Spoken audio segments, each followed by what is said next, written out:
ఈరోజు క్రైస్తవ్యం వల్ల దేశానికి ఏంటి లాభం అని అడుగుతున్నారు చాలా మంది. ఒకప్పుడు సతీ సహగమనాల పేరిట భర్త చనిపోగానే భార్యను చితినెక్కించే సంస్కారం సాంప్రదాయం మన దేశంలో ఉన్నప్పుడు రాజా రామ్మోహన్ రాయ్ గారితో కలిసి విలియం కేరీ గారు పోరాడితే ఆ సతీ సహగమనం ఈ భారతదేశంలో ఆపింది బ్రిటిష్ ప్రభుత్వం. పోరాడితే జరిగింది. ఒక క్రైస్తవుడు భారతదేశ ఆడపిల్లలు కాపాడాడు. భారతదేశ ఆడది చితిమంటల మీద చిదిరిపోకూడదని కాపాడాడు ఒక క్రైస్తవుడు. ఆడపిల్లలు చదువుకోవాలి ఖచ్చితంగా అని చెప్పి విశ్వవిద్యాలయాలు పెట్టాడు ఓ క్రైస్తవుడు విలియం కేరీ.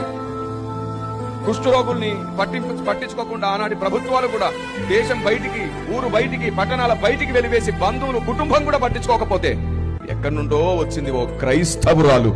కుష్ఠరోగులను కూడా వాళ్ళ చేతులను కడిగి వారికి మందు పెట్టి భోజనం కూడా తినిపెట్టి వారిని పోషించింది మదర్ తెరిస్సా. ఓ క్రైస్తవురాలు.